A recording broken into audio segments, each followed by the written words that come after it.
মহলদৈ নদীৰ বাঢ়নী পানীত হলিল সমাধি এজনৰ ৰাতিপুৱা নদীত গা ধুব গৈছিল প্ৰফুল্ল নগৰৰ লালচান চৌহান আৰু জপচিয়া চৌধুৰী নামৰ দুজন লোক গা ধুব গৈ নদীৰ পাৰত ভৰা নদী পাৰ হোৱাৰ 600 টকাৰ জেদ লাগে দুয়োৰে সেইমতে নদী পাৰ হবলংতেই নদীত উঠি যায় লালচান চৌহান নামৰ 40 বছৰীয়া লোকজন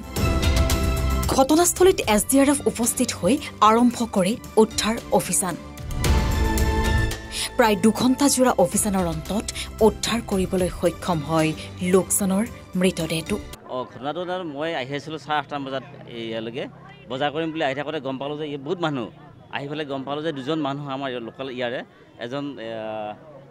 লালচান আৰু এজনৰ নামটো কি আছিলে জপচিয়া এই দুজন ওচৰৰে হয় তেওঁলোক মানে ইয়াৰ পৰা সাঁতুৰি দুজনে পাৰ হ'ব ইপাৰ হ'বৰ কাৰণে দুজনে সাঁতুৰি গৈছিল যাই মানে জপচিয়াদা তেওঁ গুচি আহিল তেওঁ ভয়তে মানে তেওঁ গুচি গ'ল আৰু এওঁ তাৰমানে আহিব নোৱাৰিলে তাত পৰি থাকিলে তাৰপিছতে আমাৰ বিচাৰ খোচাৰ কৰি যেতিয়া তেওঁ পৰি থাকিলে তাত আমি খবৰ দিলোঁ আমাৰ ফায়াৰ ছাৰ্ভিচৰ এছডিআৰএফ খবৰটো তেওঁলোকক কিন্তু ধন্যবাদ জ্ঞাপন কৰিছোঁ আমি সমূহ ৰাইজৰ হৈ কাৰণ তেওঁলোকে ততাতৈয়াকৈ আহি একদম কম সময়ৰ ভিতৰত মানে দুজন ল'ৰাই মানে ধুনীয়াকৈ ডেড বডিটো উঠাই আনিলে মানে আধা ঘণ্টাৰ ভিতৰত তেওঁলোকে কিন্তু ধুনীয়াকৈ কামখিনি কৰিছে আৰু এই সুযোগতে আমি তেওঁলোকক ধন্যবাদ জ্ঞাপন কৰিছোঁ আমি এছডিআৰএফ বাহিনীক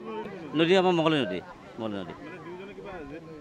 মানে শুনামতে মই যেতিয়া ইয়াতে গম পালোঁ আহিছে তেওঁলোকে মানে বাজি মাৰিছিলে যে যোনে পাৰ হ'ব পাৰে তেওঁ মানে কিবা বাজি মাৰিছিলে গতিকে বাজিটোত গৈ এজন মানে মৃত্যুক আঁকোৱালি ল'বলগীয়া হ'ল আমি দুৰ্ভাগ্যবশতঃ তেখেতক আমি নাপালোঁ গতিকে এছডিআৰএফ বাহিনী আমি ধন্যবাদ জ্ঞাপন কৰিছোঁ তেখেতসকলে আধা ঘণ্টাৰ ভিতৰত তেওঁলোকে কিন্তু কামখিনি সুকলমে পাৰ কৰি দিছে মহলদৈৰ পৰা বাবুল মকছেদ আহমেদ এনি ভাৰত 24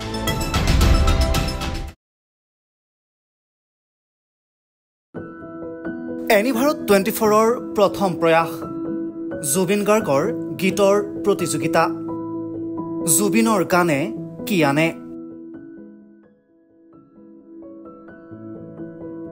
অডিশ্যনৰ বাবে যোগাযোগ কৰক 8638661821 আৰু 8812831556 নম্বৰত এনি ভাৰত 24 উদ্যোগত এটা নতুন সংগীতৰ প্ৰতিযোগিতা আয়োজন কৰা হৈছে য'ত মোৰ গানৰ প্ৰতিযোগিতা হ'ব আপোনালোকে তাত প্ৰতিযোগী হিচাপে আহিবলৈ পাৰিব আৰু মোৰ ফালৰ পৰা আন্তৰিক শুভকামনা জনাইছোঁ আৰু অনুষ্ঠানটোৰ নাম হৈছে গানে কি আনে সকলোকে মৰম জনাইছোঁ সকলোৱে আহক ইয়াত অংশগ্ৰহণ কৰক thank you very much love you ৰব আপুনি যে এটা অপৰাধ কৰিবলৈ গৈ আছে আপুনি জানেনে এই নাবালিকা গৰাকীক এতিয়াই বিয়াত বহুৱাটো যে এটা অপৰাধ আপুনি জানেনে অপৰাধ কেনেকৈ মোৰ ছোৱালী মোৰ কথা তুমি যিয়েই নোকোৱা ভূঞা 18 বছৰৰ তলৰ যিকোনো কন্যা সন্তানৰ বিয়া দিলেই আইনগতভাৱে এক দণ্ডনীয় অপৰাধ বিয়া দিয়াজন যিমান দায়ী বিয়া পতাজনো সমানে দায়ী এতিয়া তাই পঢ়া শুনা কৰাৰ বয়স খেলা ধূলা কৰাৰ বয়স তাই খেলিবলৈ দিয়ক পঢ়িবলৈ দিয়ক আৰু চাব এদিন আপুনি তাইক লৈ গৌৰৱ অনুভৱ কৰিব পাৰিব এতিয়াই তাইক সংসাৰৰ বোজা দি তাইৰ ভৱিষ্যত জীৱনটো অন্ধকাৰ কৰাৰ অধিকাৰ তোমাৰ জানো আছে মোৰ ভুল হৈ গ'ল মাজনী মোক ক্ষমা কৰিবা শিক্ষা